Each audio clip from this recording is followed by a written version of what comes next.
Seja bem-vindo ao Bauru SA da TV Unesp, que recebe lideranças e convidados do setor produtivo. Nesta edição nós vamos falar sobre networking, as redes de contatos profissionais. Eu recebo aqui o Kleber Andriotti Castro, consultor empresarial e de relações humanas. Ele é graduado em administração de empresas e também é diretor do BNI Networking Regional Bauru. Estamos abrindo o Bauru SA.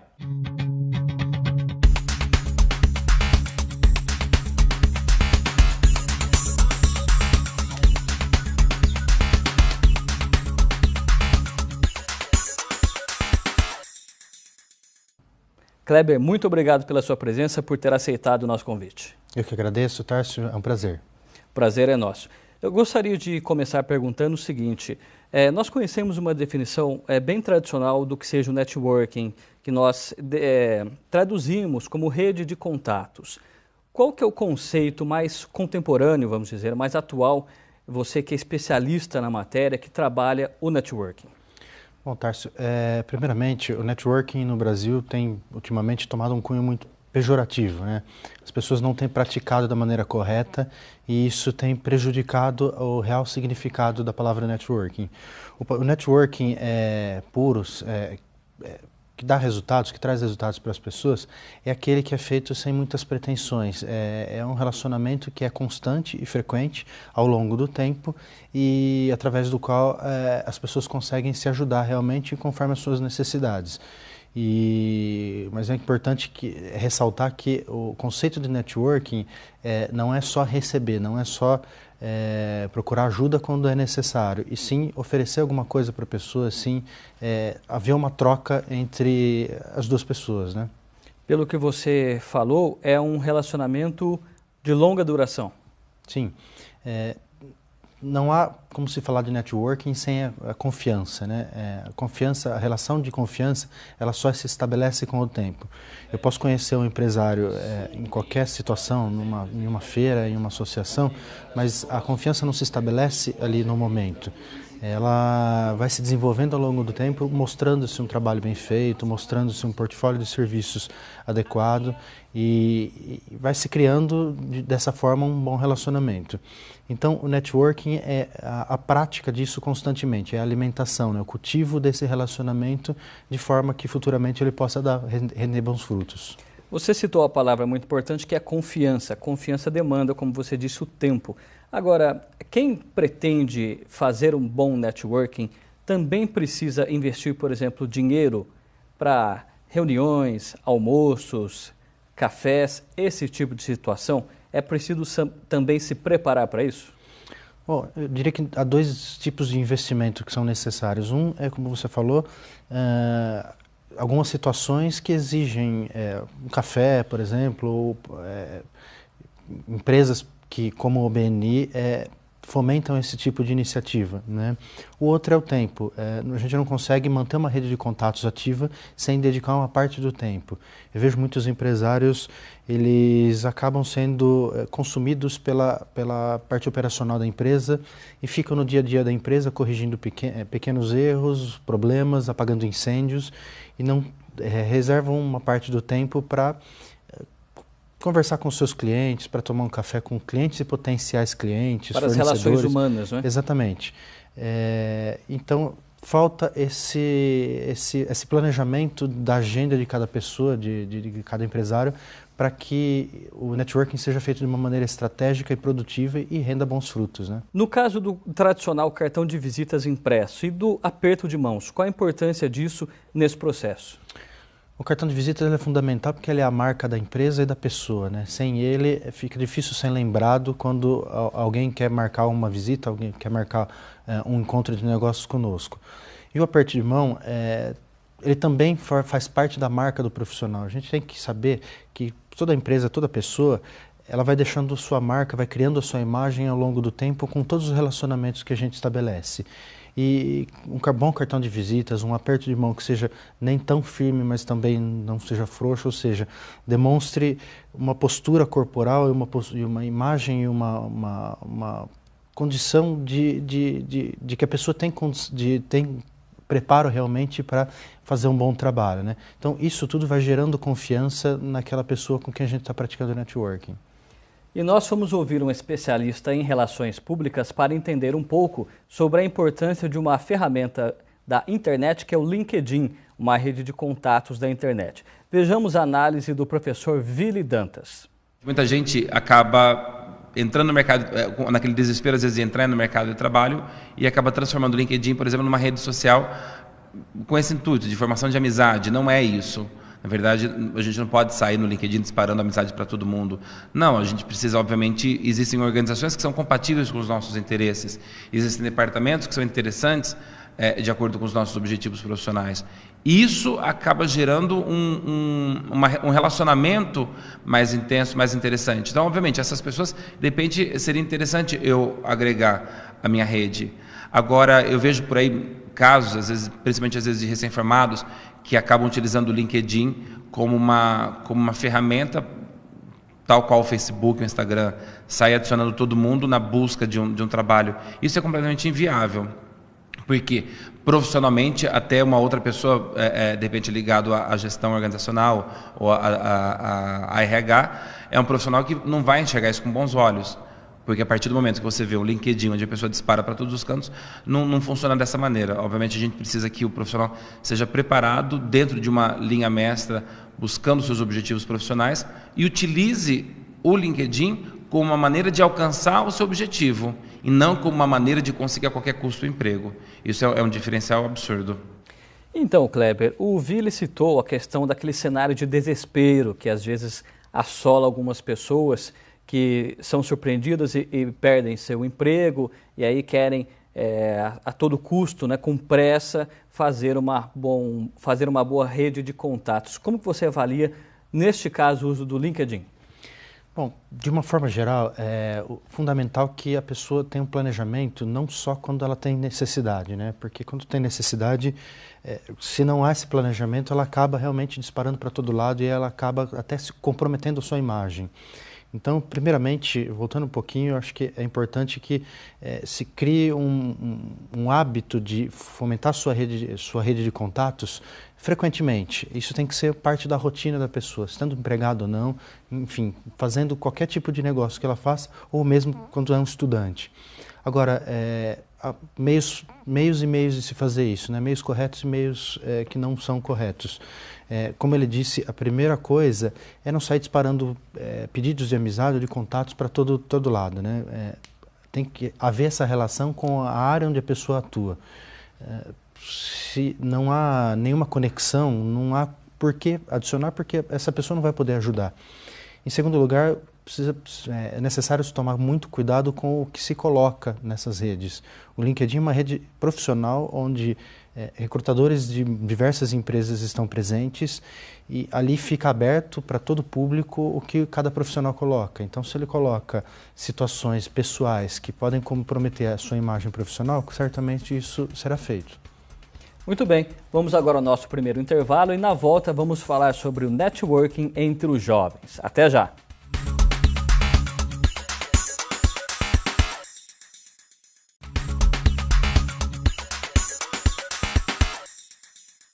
De volta com o Bauru S.A. nesta edição falando sobre networking, eu estou com Kleber Andriotti Castro, que é especialista em relações humanas e também consultor de várias empresas de Bauru. Kleber, eu gostaria de perguntar o seguinte nessa abertura de bloco. Como fazer o networking sem parecer uma obrigação, uma coisa forçada e muitas vezes que até o seu interlocutor percebe que você só quer tirar proveito daquela comunicação? Tárcio, é importante que as pessoas tenham em mente que o networking não é procurar aquela pessoa ou qualquer pessoa quando você necessita. Não é pegar aquele cartão que está no fundo da gaveta porque eu perdi um emprego, porque eu estou abrindo uma empresa e acionar aquela pessoa depois de 10 anos sem nenhum tipo de contato. E, embora isso seja errado, a maioria das pessoas faz isso, é o que é mais praticado.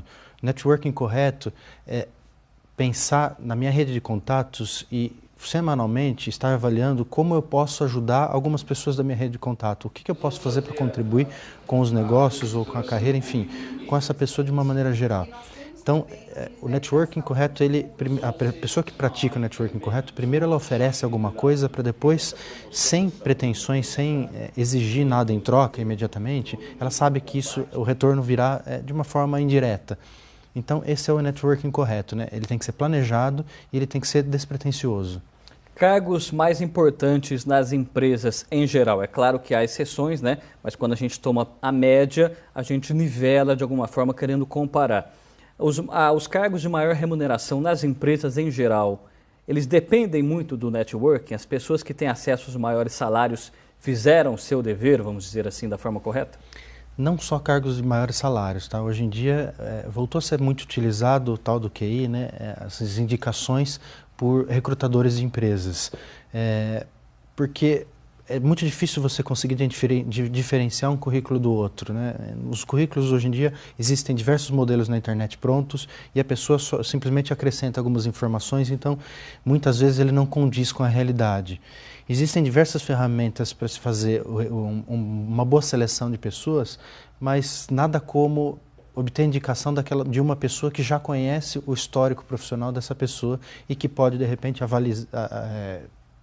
avalizar o perfil dessa pessoa ou não para aquela vaga, né? Muito bem. E as empresas juniores presentes nas universidades, como a Unesp, por exemplo, elas podem ser um ponto de partida importante para os jovens iniciarem no networking? Vamos ver uma reportagem e em seguida o Kleber comenta essa questão. Na sala da empresa Júnior de Engenharia da Unesp em Bauru, trabalho não falta. Além de alunos dos 4 cursos de engenharia do campus, também participam da ProJúnior estudantes de arquitetura, jornalismo e relações públicas. O objetivo aqui é estreitar os laços com o mercado de trabalho e aplicar na prática os conceitos aprendidos em sala de aula. São realizados projetos em engenharia elétrica, civil, mecânica e de produção. O mais recente deles foi o de um cemitério para animais na cidade de Agudos. Todo o projeto arquitetônico e a regularização da construção ficaram sob responsabilidade dos alunos e, com um atrativo, o projeto custou 30% do valor de mercado. De acordo com o presidente da ProJúnior, esse foi um dos projetos que mais trouxeram crescimento para os membros da empresa. Foi o primeiro projeto que a gente teve uma possibilidade de trabalhar com a CETESB, que é o órgão de aprovação nas questões ambientais do estado de São Paulo.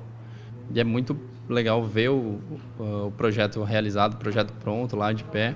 Javarone é professor de engenharia civil e reconhece que os membros da empresa ficam mais motivados em sala de aula e saem da universidade mais preparados para o mercado de trabalho. Desperta o interesse deles, né, pelas disciplinas, principalmente aquelas que eles estão mais envolvidos, né? Então existe assim um interesse maior. Eu vejo também que eles têm uma capacidade de organização muito boa, enfim, né? E eles estão mais próximos realmente do mercado, então eles conseguem ter uma visão do que eles vão enfrentar lá fora, né? Quando formados, né? Então, Kleber, como que você avalia essa ligação dos universitários, dos jovens, já produzindo para as empresas aí do nosso mercado? O networking é favorável, vamos dizer assim, começá-lo já na época da faculdade? O jovem universitário ele tem que ter a noção de que ele precisa ter uma formação mais completa possível e precisa aproveitar esse período para isso. Ferramentas de gestão, questões de como gerenciar uma empresa são fundamentais para que ele adquira. Mas a área comercial da empresa também vai ter que existir.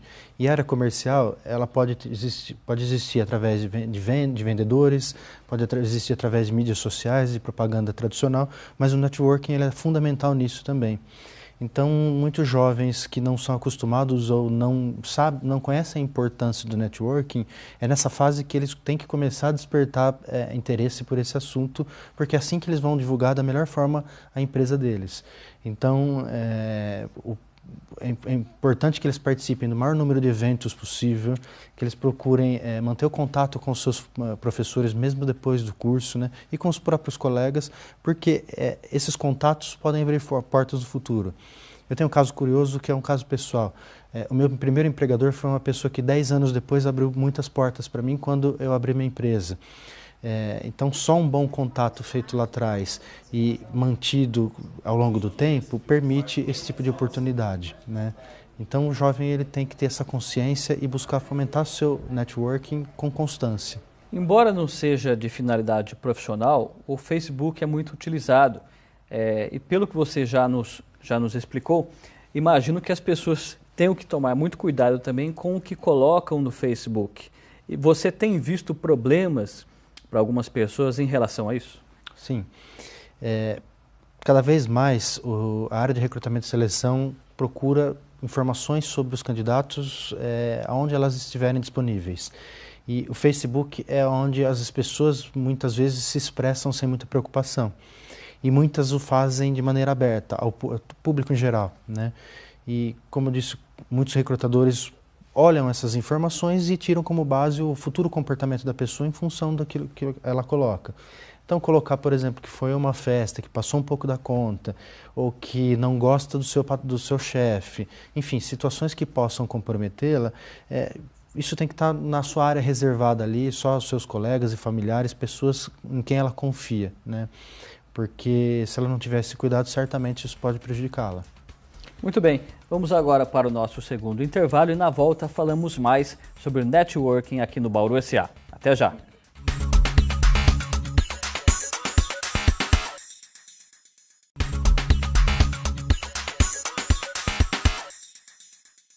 De volta com o Bauru SA, neste terceiro bloco, o nosso assunto de hoje é networking, as redes de contatos profissionais.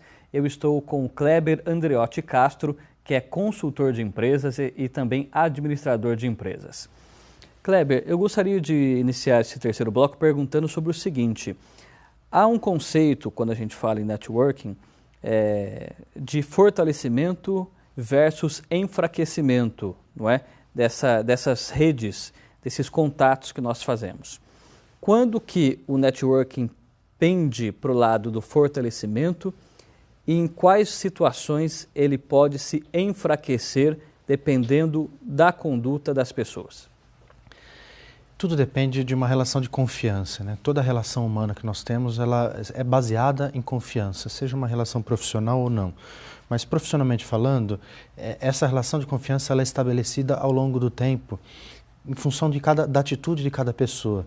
Então, se a pessoa tem atitudes positivas durante o passar do tempo, ela vai usufruir da confiança de uma outra pessoa e isso vai gerar benefícios para ela. Então, há algumas atitudes que geram a confiança e algumas atitudes que minam a confiança. Procurar uma pessoa quando a gente necessita, depois de muito tempo, é uma delas que a gente já citou. Outra delas é mostrar um certo desespero, uma certa ansiedade em vender alguma coisa ou obter algum benefício, enxergando outra pessoa simplesmente como um meio para se conseguir isso, né? Ninguém gosta de ser explorado, ninguém gosta de se sentir explorado. E as pessoas gostam de se sentir importantes, valorizadas, escutadas. Então, atitudes positivas são conversas, sejam de negócios ou não, que sejam despretensiosas, que não tenham um cunho exclusivamente comercial. Um bate-papo, um café com qualquer pessoa, ele pode gerar futuramente uma oportunidade de negócio. E esses momentos eles vão contribuindo para que essa confiança seja elevada, né? E essa sua resposta já me leva a uma outra questão, que é como se fosse um lema do networking: quem contribui, recebe. Às vezes demora, como você explicou numa situação pessoal, foi um período de 10 anos, quer dizer, bastante tempo. Mas esse conceito é bom as pessoas terem em mente, não é? Quem contribui, recebe. Sim, a gente deve fazer tudo de maneira despretensiosa, porque se você espera um resultado imediato, existem diversas situações. Uma delas é que a pessoa muitas vezes pode não estar apta a ajudar. Às vezes não é uma situação em que ela não quer ajudar, mas que ela não tem ali uma indicação, alguma situação que ela pode colaborar. Então isso, uma pressão excessiva pode minar esse relacionamento, né? Fala-se muito da arte de ser comprado, ou seja, se a pessoa souber, se você criar uma visibilidade, tiver credibilidade no que você faz, se você estiver sempre em contato com as pessoas e mostrar essa credibilidade, naturalmente quando as pessoas procurarem ou tiverem alguém que está procurando e que enxergarem nisso uma oportunidade, elas vão acioná-lo, né? Desde que você consiga realmente demonstrar essa credibilidade. Você dirige regionalmente uma empresa que é o BNI Networking, não é? Sim. Qual é a finalidade dessa empresa? O nome já explica um pouco. E vocês também tiveram recentemente um evento com empresários em torno desse conceito, né? Como que foi esse encontro e como que a empresa tem atuado? Sim. Uma estatística feita recentemente mostra que 91% dos entrevistados, foram mais de 12 mil entrevistados, 91% consideram importante o networking para os seus negócios. Mas apenas 3% têm uma estratégia estruturada para obter indicações de negócios através do networking. As pessoas se lembram que ele existe, é importante, mas talvez não param para se programar. Exatamente. Como eu disse no primeiro bloco, é necessário planejamento. O networking bem feito é feito com planejamento. Ou seja, muitas pessoas se lembram que o networking existe, é importante, mas não param para se planejar. Exatamente. O planejamento ele é fundamental para que a gente consiga extrair resultados disso. E o BNI ele atua justamente nessa lacuna de estruturar, de trabalhar o planejamento e a constância desses relacionamentos. Então, as equipes formadas pelo BNI são empresários que se reúnem semanalmente e que vão criando esse vínculo de confiança e vão demonstrando o seu trabalho aos poucos para os outros empresários que vão conhecendo e criando essa confiança e passando a poder indicar para as suas redes de contatos, né? E vocês promoveram um evento em Bauru recentemente e reuniram empresários, cerca de 100 empresários. Sim, foi um evento promovido num hotel da cidade que tinha como objetivo não só explicar a operação do BNI no Brasil e em Bauru e mostrar os benefícios que o empresário pode ter ao participar de redes de contatos como essas, né, estruturadas, mas também para fomentar o networking. É um café da manhã em que as pessoas puderam trocar cartões, trocar informações, se conhecer, enfim. Bauru, assim como outras cidades, é muito carente desse tipo de eventos, né? Então a gente resolveu trazer para Bauru como forma de fomentar a economia regional e alimentar o networking da cidade. O BNI está presente em capitais e também em mercados regionais, como é o caso de Bauru e Ribeirão Preto? Ribeirão Preto ainda não, mas já está no plano de expansão. O BNI está presente em 57 países e no Brasil basicamente ele está concentrado na região metropolitana de São Paulo e Campinas. Nós temos grupos também em Belo Horizonte e na Baixada Santista e o de Bauru é o primeiro no interior, tanto é que ele chama BNI Pioneiro, né? E há planos de expansão por todo o centro-oeste paulista. E até pelo contato seu com vários empresários de diferentes segmentos, como que você tem sentido a economia de Bauru nos últimos 5, 10 anos? Claro que acompanha o contexto nacional, deu uma freada nos últimos meses, anos, né? Como que você tem visto o panorama econômico da cidade? Bom, Bauru tem passado por na minha visão, Bauru tem passado por uma situação de crescimento, um boom econômico, né? A gente pode ver no setor, por exemplo, da construção civil, no setor imobiliário, que muitos edifícios sendo erguidos ao mesmo tempo. Isso demonstra que a economia está aquecida. Por outro lado, nos últimos 12 meses a gente tem percebido muita reclamação de empresários. Uma situação que a Europa e os Estados Unidos viveram, que chegou aos grandes centros do Brasil. Agora as cidades médias e pequenas têm sentido alguma retração em alguns setores, né? Basicamente setores a princípio setores que dependem mais de exportações e importações, que dependem mais das economias de situações que são geradas fora da cidade. Mas a gente já tem sentido algum reflexo também no comércio e nos serviços. Então, atualmente é um momento de cautela que muitos empresários têm freado um pouco investimentos, esperando o que vai acontecer na economia para 2015 e 2016, né? Kleber Castro, muito obrigado pela sua visita, foi um prazer tê-lo aqui. Sucesso à frente do BNI e também das consultorias ao longo deste ano e 2015. Muito obrigado, eu agradeço o convite e até a próxima. O Bauru SA termina agora. Em nosso site você encontra mais informações desta e de outras edições. Acesse lá a galeria de convidados e veja quem já passou por aqui. Todas as entrevistas estão disponíveis em vídeo. Acompanhe também a programação da TV Unesp, sinal aberto canal 46 digital ou 45 analógico e pela NET canal 18. Obrigado pela companhia. Economia e Sociedade estão aqui no Bauru SA. Até a próxima!